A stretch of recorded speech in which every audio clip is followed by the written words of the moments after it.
If we have yet to have a chance to meet, my name is Rusty Anderson. I have the privilege of working alongside Jess, Sonia, and Trish on the MAISA Early Math team. They are waving right now on the screen, which is lovely. Thank you, Sonia. We have a great set of content and opportunities to collaborate this morning. We'll get into those here in just a second. On the screen, you see the purpose of our time, not only today, but as we meet monthly throughout this school year. Take a second to read that.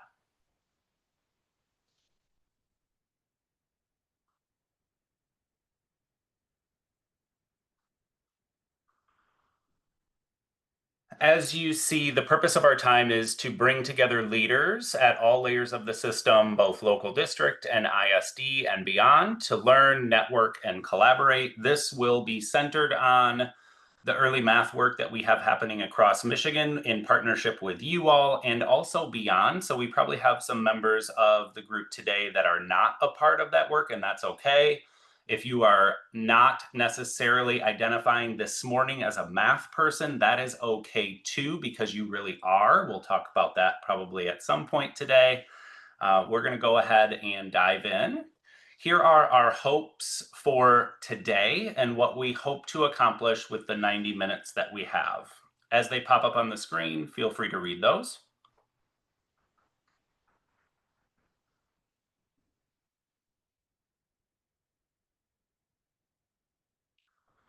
We're going to spend a little bit of time talking about and engaging in the goals that we have for both teachers and children when it comes to teaching and learning mathematics, and most importantly, what that requires of all of us as leaders.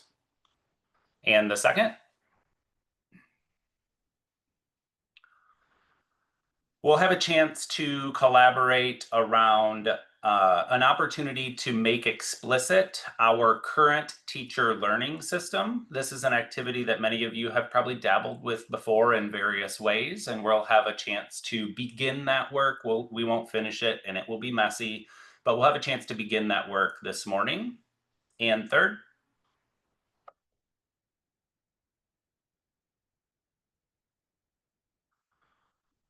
the third thing that we hope all of us walk away with is that we feel that there was value in being here, and not only being here today, but being here in each of the meetings throughout the school year. As you all know, the first Thursday morning of each month from 9 to 10:30 is when we'll have an opportunity to connect.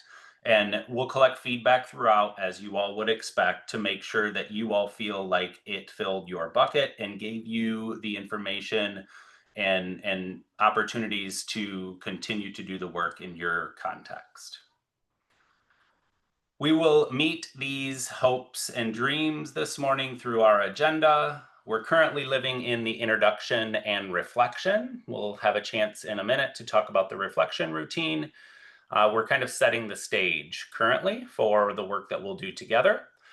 After that, we'll have a chance to go into the why we're doing this work and what the work is. Then we'll unpack as teams our current adult learning system. And like I said, we'll begin that work. It'll be messy, it'll feel unfinished, and that's okay. And then at the very end, we'll have a chance to tie it all together and share some places that you can go to find the resources. I think it's important to note that you don't need to feel like you need to take pictures of slides or write things down that are on slides. You can if that's how you're comfortable, but know that all of the resources that we explore today not only are published online, but will also be sent out via a follow-up email. So know that anything that we have in the meeting this morning and beyond is accessible, and you'll have access to it in a follow-up email and online. We'll show you how to get there later this morning. As always, those of you who have messed around in this work with us previously, you know this. For those of you who may be new to our meeting structure, know that at any point we use the chat for questions, hopes, and needs. Feel free to just post it publicly. We love that, for everybody to see the questions that we might have and what our hopes are. You can also at any point raise your hand or just unmute and shout. We're happy to pause and meet the needs of the group. This is, yes, there's a structure, but it's also a space where we want to feel comfortable to just say the things that we need to say so that we can respond in ways that support all of us as learners. So use the chat, feel free to unmute, raise your hand. Zoom is probably not new for us, so go ahead and use the tools we have. We're going to dive into a little bit of the balcony view of the work that we're embarking upon this school year as a large group of districts and ISDs and leaders across the state of Michigan. This work is touching every single corner from the top of the rabbit ear to lower southern, eastern, lower peninsula. The work that we aim to do is on the screen on the left. Take a second to read that statement.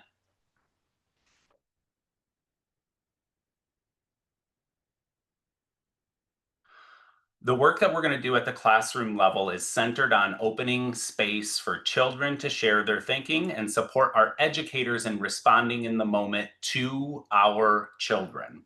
That's our work. The details of that work just popped up on the bottom right of the screen. I won't go into all of those here for this context. Just know that we're going to be working on building our skills, building our capacity, and building our identity as educators at all layers to support children to share their thinking and respond. What this looks like for us is this image on the left. I think it's important for all of us to just kind of center in on the work that we are doing in terms of the system, but also identify where we are in that system, which is the purpose of this slide and the next. As you all see on the screen, and I introduced us earlier, my name is Rusty. I work alongside Trish, Jess, and Sonia, and we also have Dr. Allison Fox-Resnick here. Introduction for her coming soon. She'll probably wave at you though. Oh yeah, nice, Allison, thank you. We are the leads in this work in terms of supporting the Math Leader Network and supporting resource creation for the work that's carried out at the ISD and local level. That is our role, and that's what we're here to do. Below that, you see the Math Leader Network. Many of you are on the screen. If you are an identified math leader, go ahead and give us a wave. Lots of hands and lots of hands. I see Robin and Travis. Yes, a math leader next to a school leader. Love that. We have many math leaders spread across the state. Their work is to support the teachers and adapt to their local context. There is no way that at the state level we can create a resource that works for everyone, though we create resources that can be utilized and adapted to fit the local context of the work that's happening.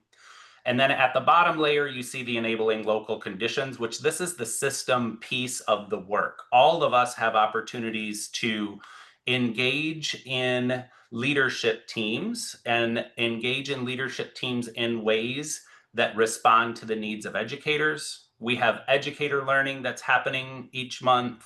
We have System Leader Network, which is where we are. I'll talk more about that in just a second. And last but not least, all of us are dabbling in ways around learning labs at our context. The summary of this very, very quickly is early math team and friends create resources and supports for the Math Leader Network. And then the Math Leader Network brings those supports to the local district level, which many of you are an integral part of. This is the balcony view of the system. We just hope from this slide that we know enough to be dangerous. Chances are this is not the first time that you've had an opportunity to see this content. Take a second to read. There are a lot of words here, and I'm not going to read them to you. I'm just going to give us a chance to read a research-based design idea that we're actually living into in this moment. So take a second to read the words on the screen, and I'll paraphrase in a minute.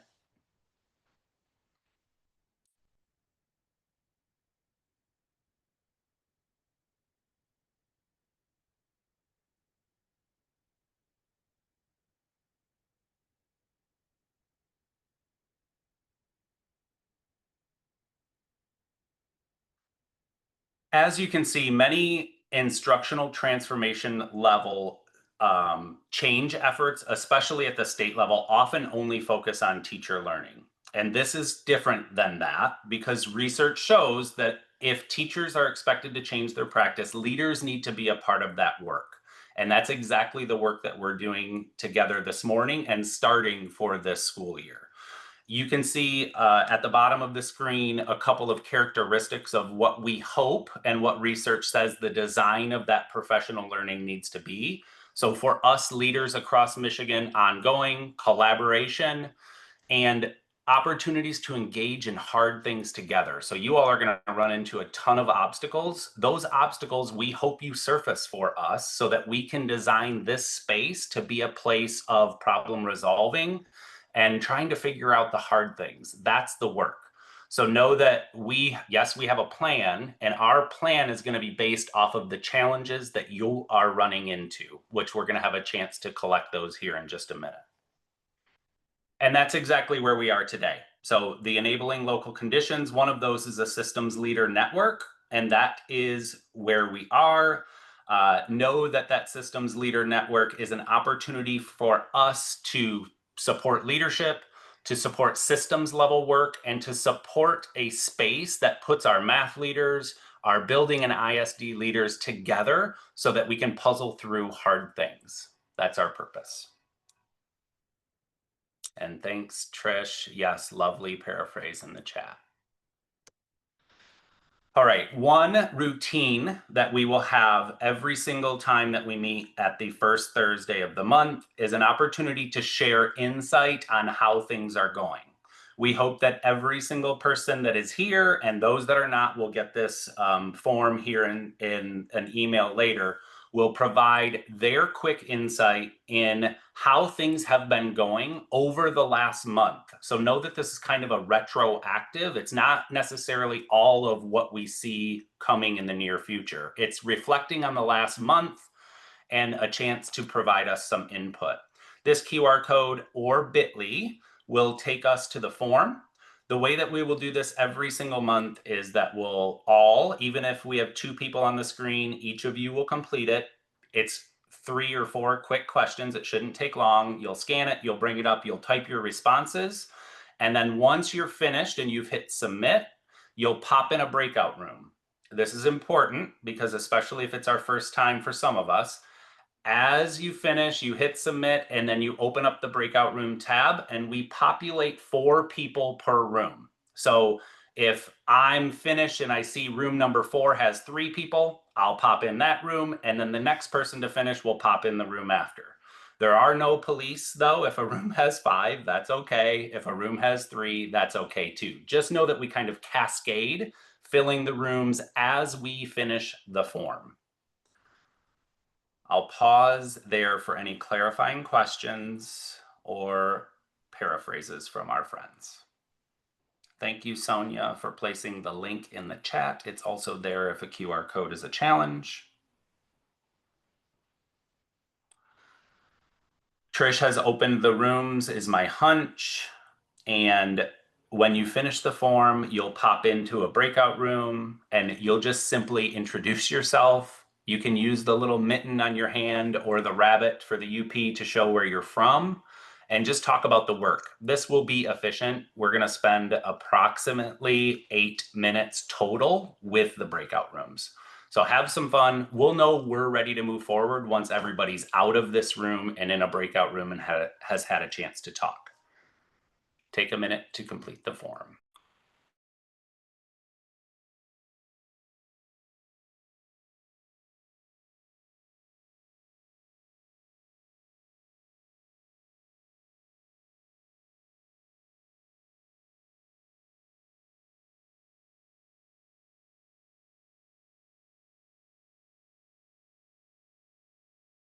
Don't be sorry, you're right on time.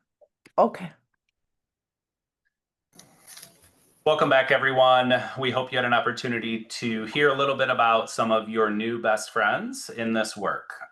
We just did a routine that we'll do every single time at the beginning of our meeting, at the beginning of the month. This is, like I said, an opportunity to collect feedback from you on how things are going so that we can respond in the moment to the needs and the obstacles that you all are running into. So we appreciate it.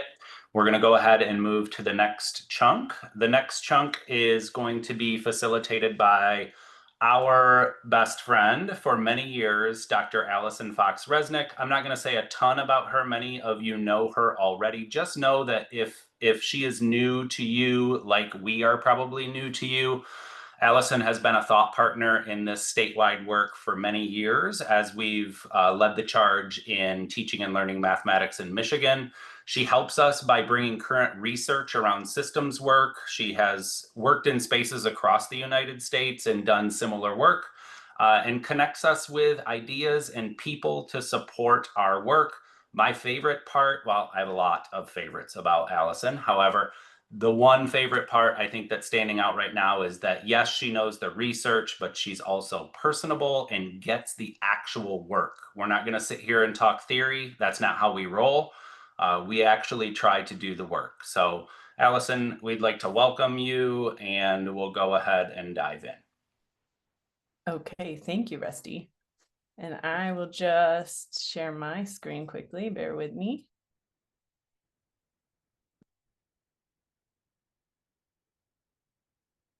All right. So I'm so excited to be here with all of you beautiful people, 94 plus of us. It's amazing from across the state. For those of you who don't know me, I do like to just start with a little bit of the different lenses I bring to this work. I am a researcher, as Rusty said. I work at the National Center for Research and Policy and Practice at the University of Colorado Boulder. I do a lot of thinking about systems design for actual change in practice rather than just the tweaks that we often end up making that don't make a difference for kids.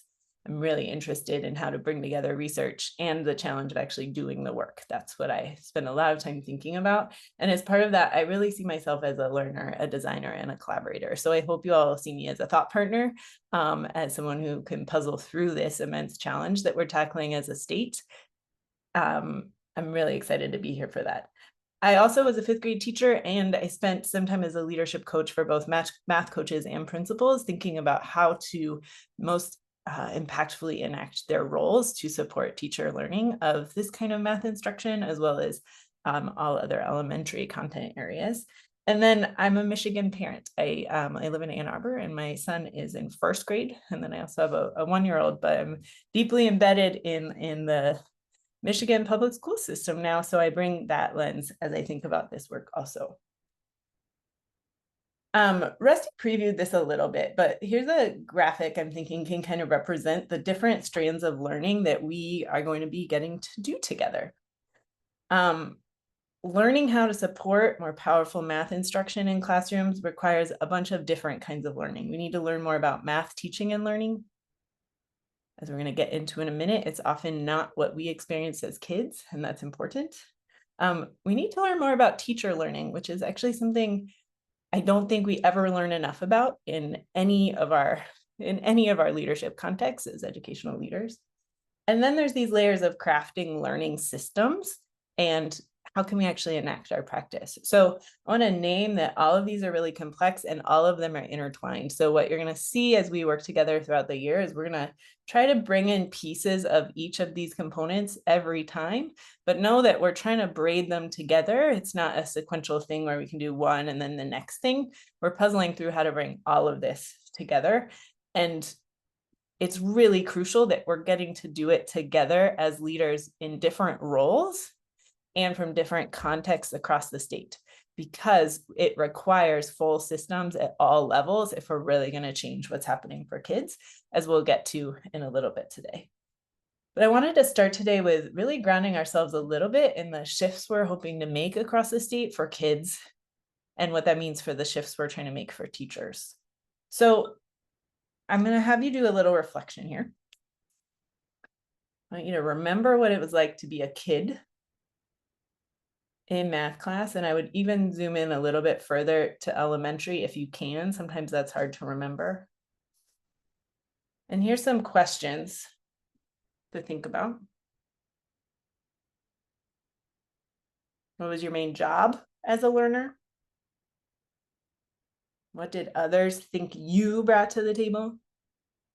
What was considered successful or good in math class? Oh, that font got funny, but how did others communicate this? How was it communicated what was successful or good? You might think about what was considered failure. And then this last one is around what did other people think you were capable of, and what did you think you were capable of? So I'm hoping as you thought about those questions, some words or phrases popped into your head. Well, you head over to the chat and type at least one. If you want to type more, do it. So let's each type at least one word or phrase that came to mind as we thought about our experience as math learners when we were kids.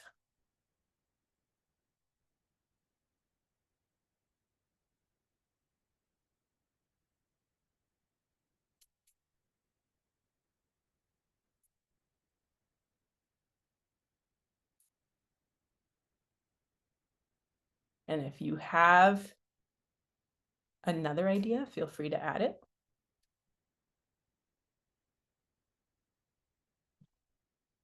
There's no limits here.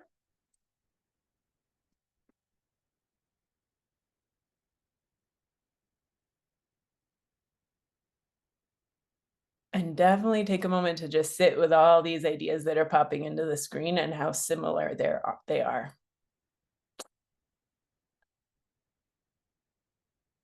We are a group that went to school at different times, I'm guessing. There's a range of ages here. We probably went to school in a range of different places.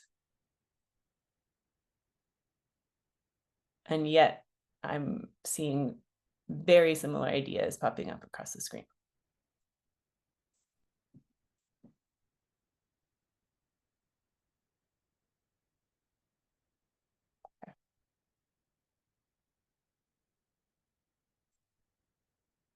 So you're not alone. Here's what research tells us has been just historically and generally. Of course, there's been exceptions, and maybe you had a teacher that stood out to you, or you were lucky enough to be in a school where they were trying some different things. But historically and in general, here's how we've thought about young math learners in this country. See if any of these are similar to what we just saw in the chat or what came up for you.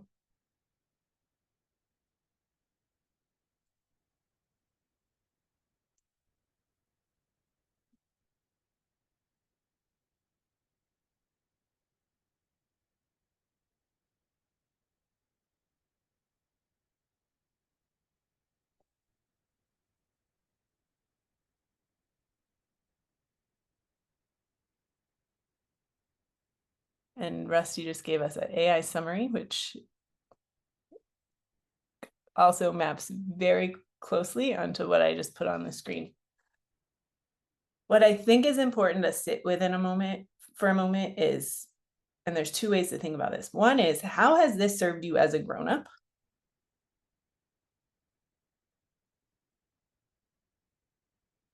And then something that's on my mind a lot is the kids we're teaching today are entering a totally different world even than we were entering in whatever sub-generation we're part of.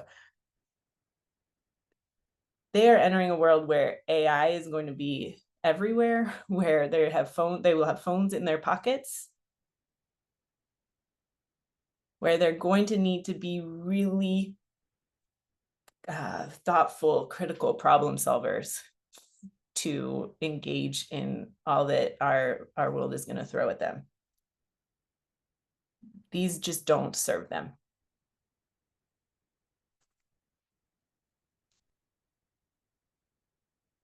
A layer that I would add here is that we also have really deep ideas about what it means to be a math teacher. So let's shift there. Here's some questions to think about. We're going to do the same thing in the chat. When you were a kid, what did it mean to be a math teacher? So you got to observe math teaching very, very closely for many, many years. What did you learn about what the teacher's main job was? What good teaching was? What did teachers spend most of their time doing? How did math teachers make you feel? I see Christy already jumping in with check answers. I have such clear memories of red circles on my math papers that's just burned into my brain.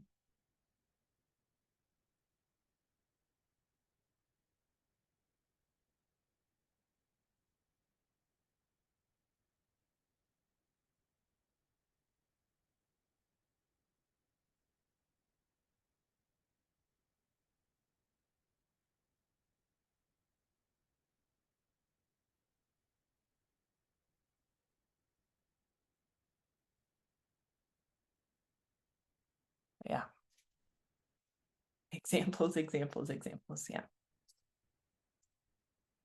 Giving answers to odd problems. That's excellent. Yeah, I totally remember paying attention to whether they gave us the ones with the answers in the back of the book or not.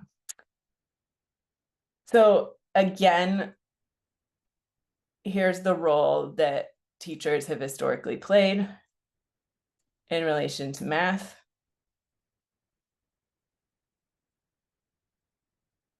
Oops.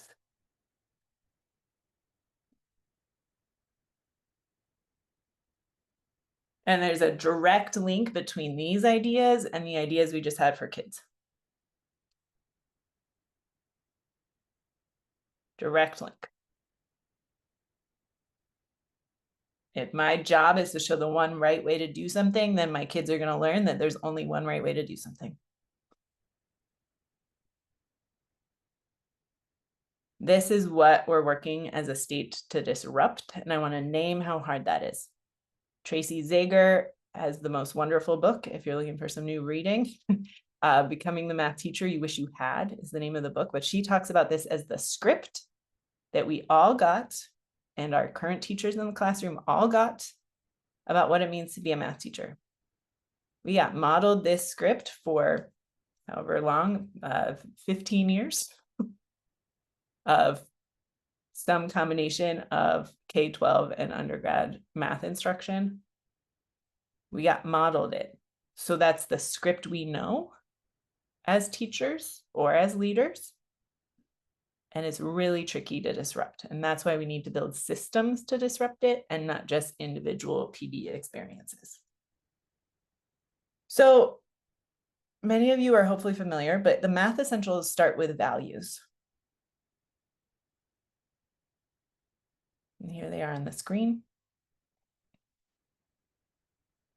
And these are big ways to capture some of the shifts that we're hoping we bring to life, I guess, for our kids across Michigan. So I would encourage you here to just picture a kid that you know in Michigan and what having instruction that brings these values to life might mean for their experience, both as a student and what it might mean for how they feel like they can show up in the world as they move toward, as kids and as they move toward adulthood. But I want to name, these are tricky to imagine sometimes because again, we experienced 15-ish years of something very, very different.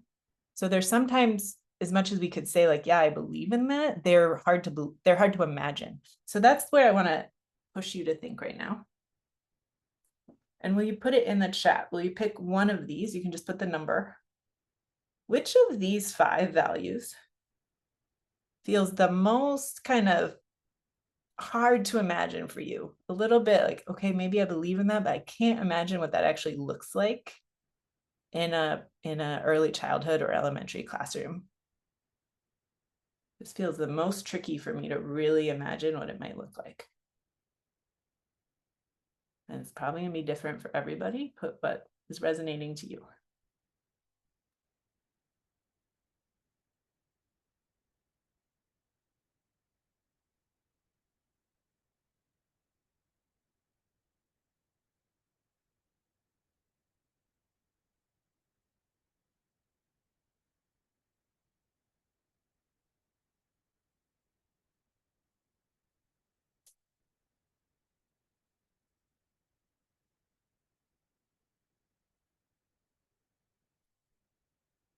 So this naming of what's hard to imagine or feels most clunky for you to really think about bringing to life in the classroom, it's really important to notice for yourself. And that's what we're going to lean into together, is helping ourselves as a community develop a vision for what each of these can look like in classrooms and how we can bring it to life. Because disrupting these decades-long scripts of what it means to be a math teacher and therefore what it means to be a math learner is really, really complex work. And that's why it's so exciting that we're learning about it together. So here's some of the deep research-based shifts that we're trying to support here. This is just some of them, and this is definitely a high-level way to capture it.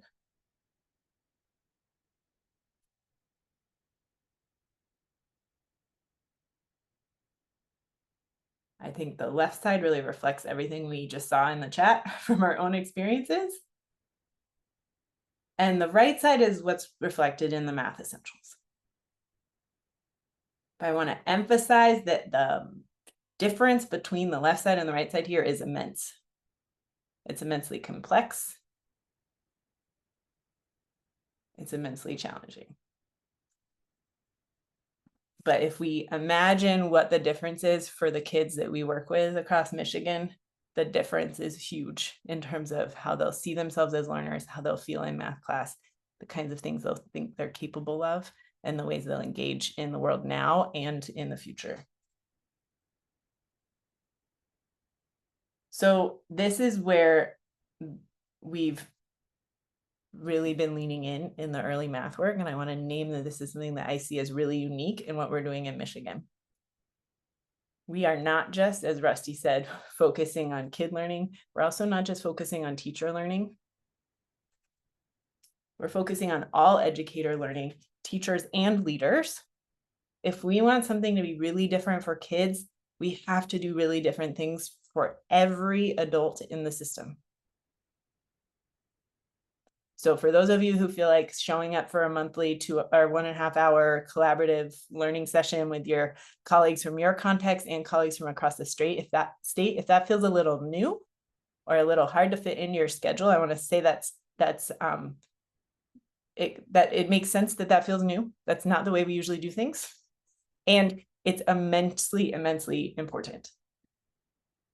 We have to do our jobs differently. We have to organize our days in different ways. We have to organize our weeks and months in different ways. We have to organize who we are working with in different ways if kids are actually going to experience something different. So that's what we're going to get to do together in this space and the other spaces that we've created for early math learning in all the different system spaces that Rusty was describing earlier. So here's a tool that's been helpful for us in the early math work. And for some of you, this may feel really familiar. And for some of this may feel new. This will be something we keep coming back to, and it's on purpose.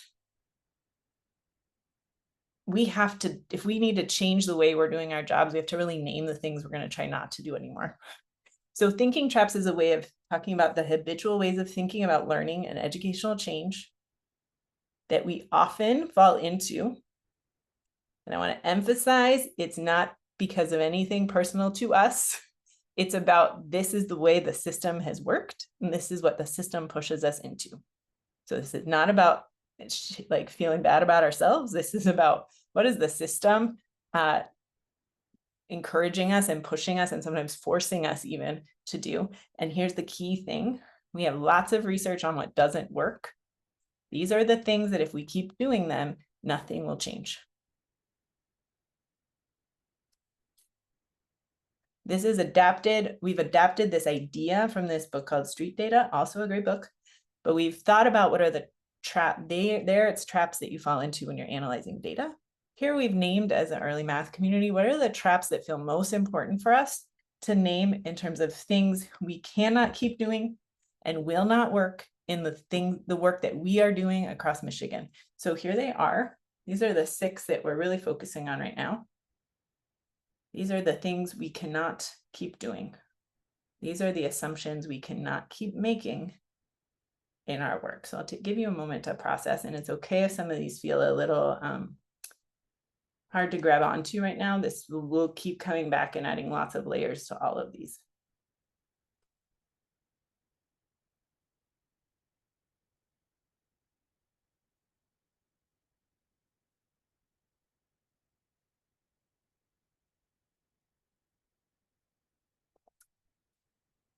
So in the early math work, we found it to be a really useful way to name what we're not going to do, to catch ourselves in the ways we're falling into them, and to frame why certain learning that we're going to do together feels really important.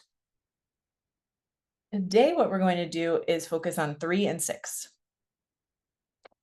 So I have never been in an educational space where these did not feel deeply familiar. If they don't for some reason for you, I want to talk to you about where you work. Can we think, what are examples that come to mind of how we fall into these traps? Either things you've done, something you've seen other people do, something you've experienced. in your many years as an educator, what are ways as educational leaders we fall into these traps? Any grain size of an example? Super useful. Yeah, PD with no ongoing follow-up or support. We don't see immediate results, so we change again. What else? Yep. We expect new initiatives to be successful right away. Yeah, you've had 3 hours on this new curriculum. Now you're ready, right? Only having PD at the beginning of the year. That's a huge one. Thinking an email will change everything. Also a huge one.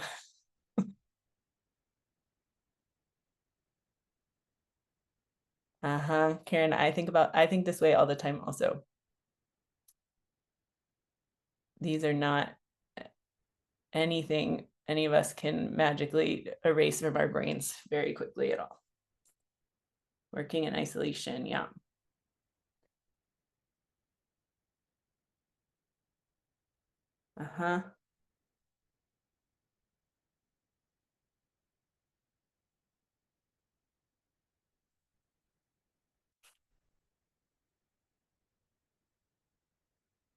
So I already see this starting to show up in the chat, but can we name, because I think it's really important to name, what are the ways in which our system actually pushes us into these traps? So an example I just saw was we only get 3 days for PD at the beginning of the year. That is the only time we get with teachers. So we have no choice but to try to deliver things in really powerful one-off experiences. Yeah. Yep. Union negotiate PD. Huge. Yep. Time for teachers to collaborate is very, very minimal. Optional coaching. Ooh, I could talk about that one for a while. See that one again. Yep, no common planning time. Great.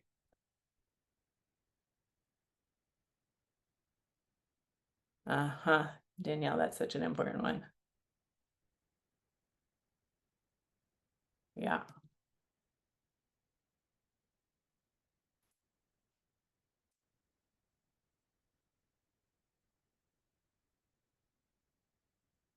So this is important because the goal of thinking traps is not to feel bad about our work or to think we must be just independently doing things wrong. That is not the point. It's we all function within systems that are deeply, deeply, these traps are baked into our systems. These are just the way, they're the recipes for how the system works. Something's not working, buy a new curriculum. That's the answer, right? Someone's not doing something they're supposed to do, send them an email. That's the answer. These are the recipes that are baked into our systems. And so it takes learning for us to work out of them and learn how to design out of them. And I also want to always name that I know there are parts of your system you cannot control. So there are still going to be ways in which these traps live around us. Their goal is to think about ways that in our roles, in our scope of control, we can start to design away from these. What are the little ways we can start designing out of them? And one way I would say for those of you here with a team, you are already working out of trap 6. And if you realize there's people in your context that you would really love to be here so that you could further design out of trap 6, invite them next time. One way we design out of trap 6 is having people from multiple perspectives working together rather than in their offices working by themselves. Yep. And I want to also really highlight what Chris just put in the chat.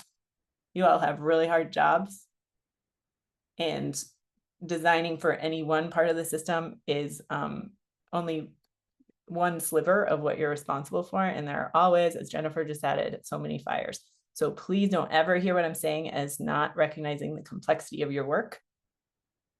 The goal is to figure out how can we tinker with it? How can we craft something new given these constraints? How can we imagine something a little bit different than what we're doing right now? Okay. So this is what I was just saying, but we really have to engage in this ongoing learning to see and design and evaluate and redesign our systems in new ways. That's the way we work out of these traps. And that's, if I would say, the big thing we're going to be doing together over this year is this big statement. We're going to work together because here's the reality. There have been hundreds, and maybe some of you have been a part of it, hundreds of efforts to make similar shifts in math instruction over the past decades, hundreds. Here's my big statement. These are very generalized, but I would say overall, they have either been very small scale, which is not what we're doing. We're doing something big. And or they've struggled with sustainability. So they get a few years of change, and then the principal leaves, or teachers turnover, or the superintendent changes and shifts priorities, or funding gets cut, whatever it is. They've been hard to sustain. Or in many cases, they've just failed to make meaningful change to teaching and learning, period. And I think based on what we've just been talking about, there's many layers to why that would be, right? This is really, really hard work that our systems are not designed to support. So we have an opportunity in Michigan to do something different. And I would say the things we're trying to do and the ways we're designing it are directly related to all the research on what didn't work in all of these efforts. We're trying to design our way out of that. And that's why we have to do this learning as leaders across these different buckets that we talked about. And I want to name one last thing, and then we're going to jump into some work. Powerful design of our local professional learning systems has to come at this little magical intersection here. This intersection of insights from research. Research can tell us a lot of important information. Insights from other Michigan contexts are also going to be immensely valuable for your work. You are all working in a very unique moment in time. That's always true. I would say, at least right now, for me, it feels especially pressing, right? There's a unique thing happening right now in multiple levels. No research has researched how to do math change right this moment in Michigan. So we have to figure out how to interpret the research in relation to our unique context, and doing that together to learn how other people are adapting to their particular context, and how you're puzzling through it in your Michigan space is going to be where we find this sweet spot of learning how to design in this moment for our kids. So we're going to be dabbling in that middle space to try to figure out what's the important work to do together and how can we learn from each other. So in a moment, you're going to see an example of that. We're going to jump into working in teams, and then we're also going to get to look across everyone's work to get insights from other contexts. And I'll name that the activity we're doing is designed in response to research that says if we don't stop and see our full contexts, our full systems, then we're not going to be able to design our new system or redesign our systems in a way that's going to be powerful.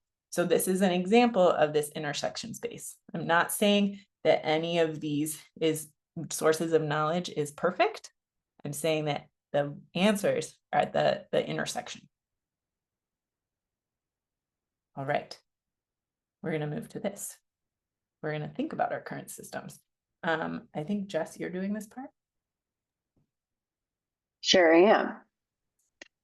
We are going to have the opportunity to think really hard about the current systems that we're living in with some ISD folks. So in a second, you are going to have the opportunity to click on a link and head to a breakout room. Once we get to that link in that breakout room, we are going to individually jot down on sticky notes things that our teachers are experiencing in our PL systems this school year. Rusty, I'm going to invite you to take us there in a second. Know that if you get to a breakout room and you don't have a friend, there is an extra breakout room that says Singleton, which is important. We'll all want to head to our breakout rooms first for our ISD, because some of us might not know if we have any friends that are from the same ISD as us. If you get there and you're like, there's nobody else here, you'll wait about 20 seconds and then you'll head to the Singletons. In chat, Trish put the resource page. Rusty is taking us there. Each of those links takes you to a separate Canva that looks the same. Rusty's going to take us to Copper Country. Each of the Canva pages look like this, and it looks like there is another friend in there. So if Rusty were to have hopped into Copper Country's breakout room, he and his friend would have the opportunity to think individually and jot down on individual sticky notes what is everything as currently planned a teacher is going to experience as they come into contact with your PL system this school year. And I want to really emphasize here, this is supposed to be messy. So jot any grain size. If it's a piece of paper they're going to see, if it's an email they're going to get, if it's a curriculum they're going to deal with, if it's a big event they're going to be in, Rusty's modeling, typing something here, anything counts here. The point is to jump everything down that you know from your perspective, and this is the power of having a team, is that you'll have different ideas and windows into the system that a teacher is experiencing in your system the coming year. We love messy and we love meeting new friends. We are going to have breakout rooms open here in a second. You are going to click on the ISD that you live in. Again, once you get there, you'll click on your Canva and individually jot some sticky notes down.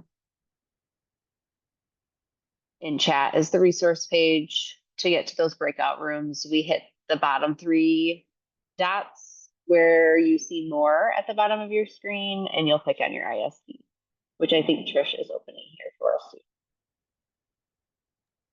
Jess, how many minutes would you appreciate?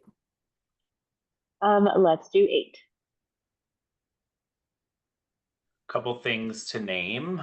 We're learning 2 new tools. Some may be newer to friends than others. So Zoom is one of them. We've been dabbling with Zoom and all the things that Zoom offers. The second is Canva.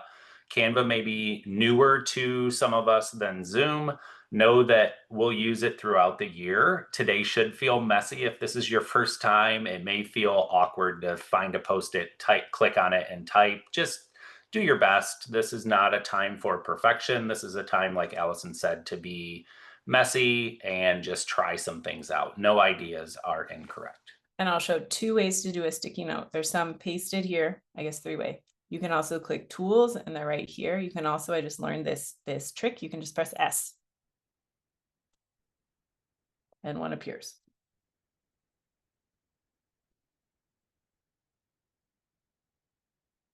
Any questions?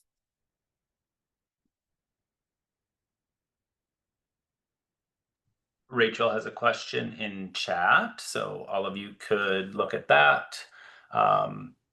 1 sticky per idea, I think, would be helpful. How your group decides to organize them is totally fine. We know that there are probably more than 1 school district in a breakout room per ISD or in a Canva per ISD. You all can do what you wish. You can make a copy of the page and have a page for each district, or just put a bunch of ideas down. Like Jess said, it's going to be fast. It's going to be 8 minutes, which means it's going to be messy and incomplete. So just be okay with that.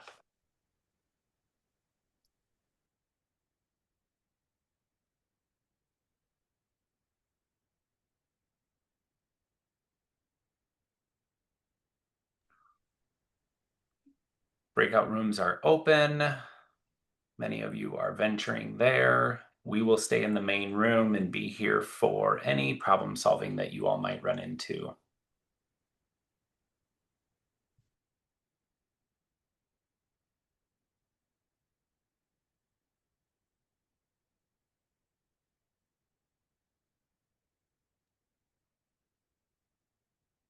If you need help finding a breakout room, just type your ISD in chat and I can move you there.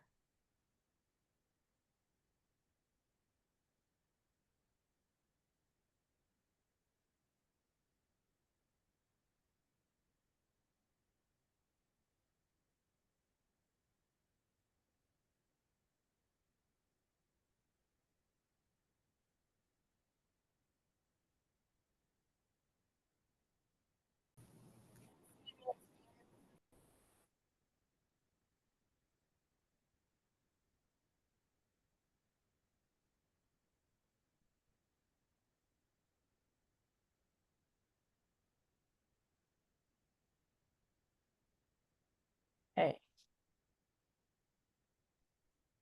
Again, that probably felt incomplete. One thing you could do in the next few weeks is dig a little deeper. Do it for further for this bigger ISD context you were thinking about, or zoom into your specific context if you're at a school or at a district. It's even useful to zoom in further to think about what just about a first grade teacher or just about a fifth grade teacher, really surfacing all the different layers. So what's beautiful now is we have people from all these different contexts that we can learn from. So Rusty's we just picked a few to look at together. It's a little virtual gallery walk here. What we're going to do is process these a little bit, just take a look. And in the chat, will you put anything you're noticing or wondering as you have access to each other's wisdom and insights about their own systems? So one thing we noticed with this one is that they were starting to think about how there's one system around early childhood that teachers are experiencing and a different system for the K-5 teachers. That's actually a super crucial thing that we're doing here. We're bringing together people who often don't work together to think together about designing our systems so they're best for teachers and kids. So let's think about what are we noticing or wondering as we're getting access into the different ways we were messy together today.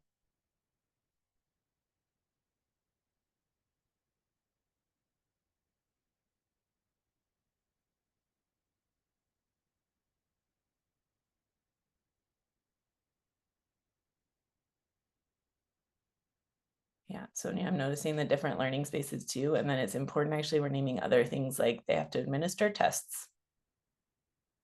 They have to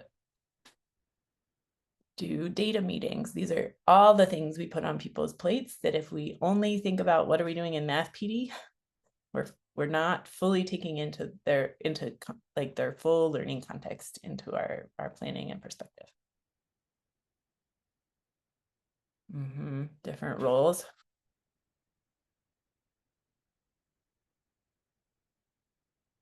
Go to Midland. So here's an example. This screen size is useful. They get a newsletter. Everything matters as we're thinking about this. Because teachers experience all of these pieces and they have to try to make sense of all of them together to figure out what they're doing all day.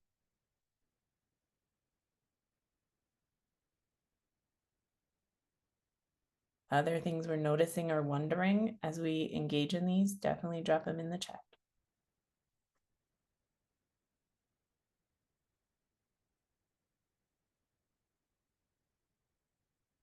Here's Saginaw.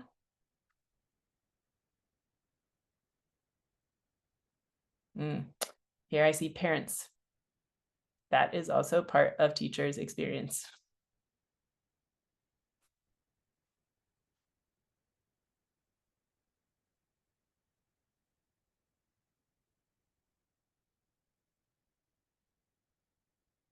I also see personal challenges. Teachers are humans. They are experiencing life along the way. And if we forget that as we're designing their professional learning, it's not going to be as useful or impactful for them.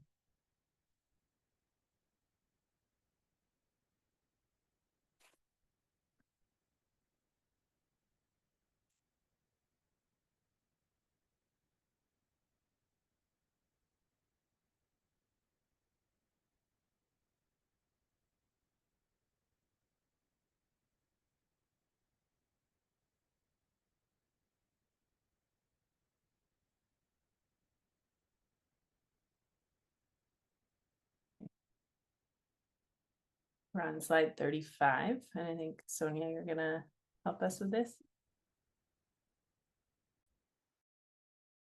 Sure.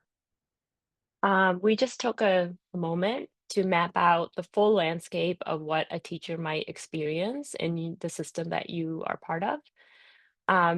As you were mapping out your system, let's take a moment to reflect on the blind spots. What's one part of your system that you're realizing you don't know much about? So let's individually think about that question for a moment. What's one part of your system that you're realizing you don't know much about?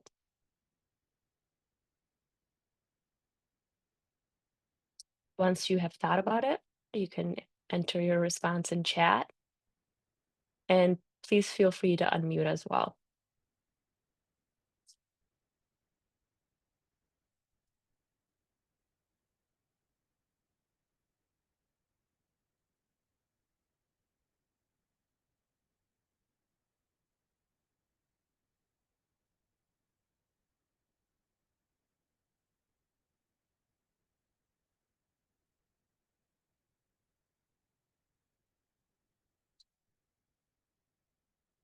I keep putting a good example.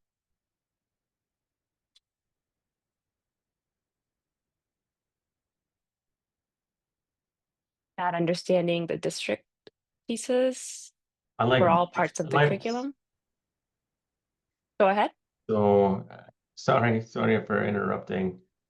But just for me, we have to just figure out what our system looks like, and define what that system is, coming from not having very much going on as far as professional learning in this realm, and then really defining that. And then we have a lot of turnover, we have a lot of initiatives, and going into those thinking traps where it's something for a short period of time and then we move on to the next. So just the definition is something that I'm learning about more as I jump back into this work. Thanks, Justin. So really taking some time to reflect on your system and then develop and foster the system, people in your district. What else would we like to lift? Whole group. And team, if you're noticing anything in chat that you would like to lift, please feel free to share.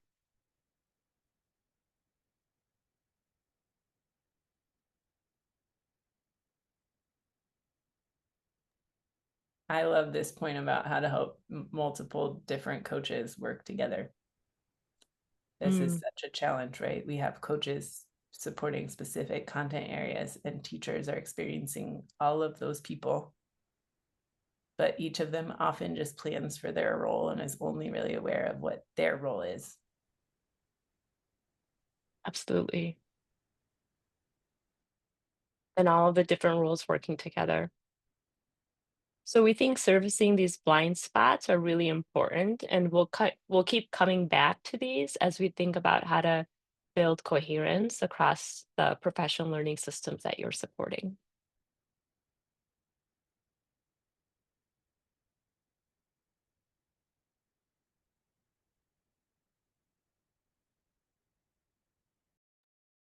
Thank you, Sonia and Allison. We are to the final chunk, which is just an opportunity to tie it all together and share how and where we can find some of the resources. So we'll go ahead and do that as we do this work each month.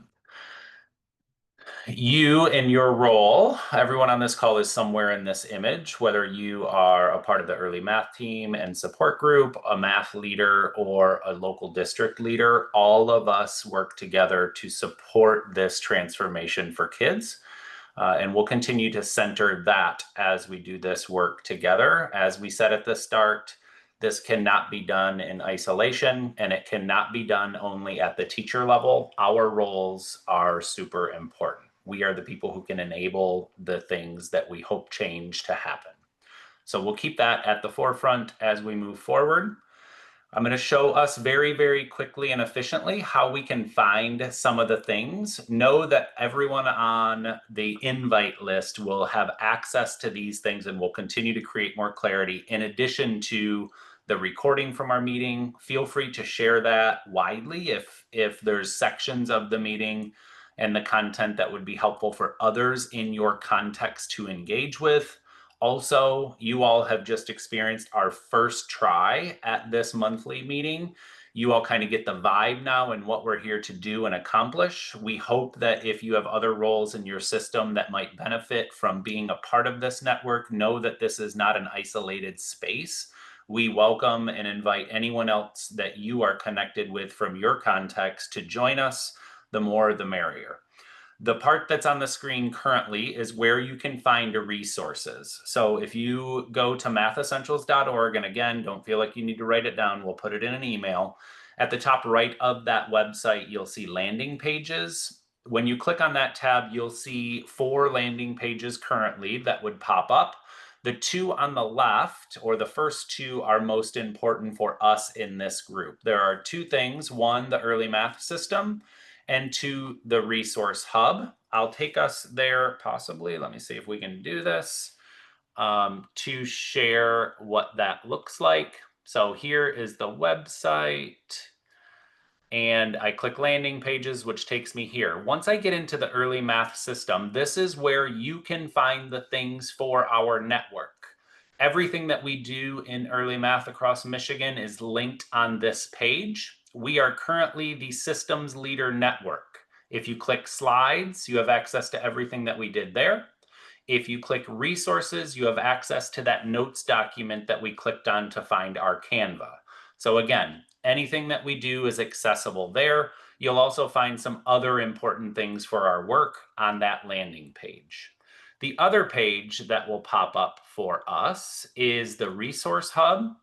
This is a site or a landing page that has a bunch of tools that will be embedded throughout our work together this year.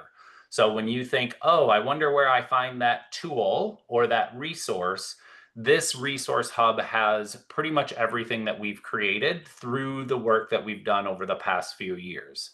I will highlight one of them for us because we just engaged with it earlier. It's the design cards. So that's on page 2 of the resource hub. If I click there, it takes me to a design card deck, and you'll see that that's the image that Allison shared of the thinking traps on a slide. You also have some routines that you could do around these. This design card deck, we had just a quick intro to it today, but know that we'll be using this throughout our time together this school year. There's something here for everyone. We know that you can just peruse it and look for things as the time goes. I'm going to pause there and see what questions, if any, we might have. Feel free to unmute as well. Jennifer has her hand raised. Jennifer, have at it. Feel free to unmute and we'll do our best to support. Sorry, I think my computer has a mind of its own. I do not know what it did. Sorry. Well, Jennifer, that's fine. You had a chance to unmute and say something. So that was great. Okay, so big picture, website mathessentials.org has all the stuff, and we'll also follow up with an email. In this slide, we have a couple upcoming events that are relevant for our work as we work together this school year. These will come in the email as well, but we did want to put it in front of us that there's an opportunity to learn about teaching and learning mathematics through the lens of cognitively guided instruction. We have Dr. Angela Chan-Turow from UCLA, who will be flying in and supporting our learning for these 2 days. There is a day that is centered on leaders and a day that's centered on teachers. I think it's important to note, which we'll follow up with, teachers attend one day, which is September 22. If you have a teacher leader or teachers a part of your leadership team, would be lovely to be able to join. And leaders attend both that September 22 date and the 23rd. All of this, like I said, will be communicated out. We do have remote sites because the main site is in Ann Arbor. We have 4 remote sites as well that will be on the flyers that you'll receive. We invite everyone to consider attending. I will pause here and give a chance for probably Allison, possibly, to speak to some of these things. This is also in the chat. Just to name, today we just took a super initial step into seeing our current messy systems, which is a crucial step to take. That you don't have to wait till next time you see us to keep going with this. So 2 things you might do is just learn about the part of the system that you just said, I don't really know as much as I want to about this. What could you learn in the next couple of weeks about it? Who could you talk to? What could you read? And then the design cards that Rusty showed you, they have this routine that we just did, which is dump your messy system down. do that routine a few more times. Doing it in person with Post-its is really lovely rather than on Canva. Again, zoom in on a specific teacher, see how many you can get. There's a lot more than we got to today. And next time we're going to keep digging deeper into ways to really see our systems. And then we're going to start learning about research-based ways to redesign them to be more powerful for teacher learning and design away from the traps. Thanks, Allison. I think in short, we hope this time was valuable for you as you learn and reflect. We realize that this is probably a little different, like Allison mentioned earlier, than meetings you may have joined in the past, and that's a celebration. We look forward to seeing you all next month. Our emails are here for our early math team. Allison's will also be shared. We will hang out here for a bit if anybody wants to hang on and ask a question or chat. For those of you who are ready to sail to the next part of your day, have a great Thursday, have a great Friday, and most importantly, a great weekend. We appreciate all of you, and we'll be in touch. I want to also say I appreciate all of you as well. I love how everything is linked and the resources are there. So thank you so much for making this very accessible to all of us. Thank you, Twin. I think that was Twin. We appreciate that. And as always, if there's something you need, let us know and we will modify in the moment to meet your needs. Appreciate all of you.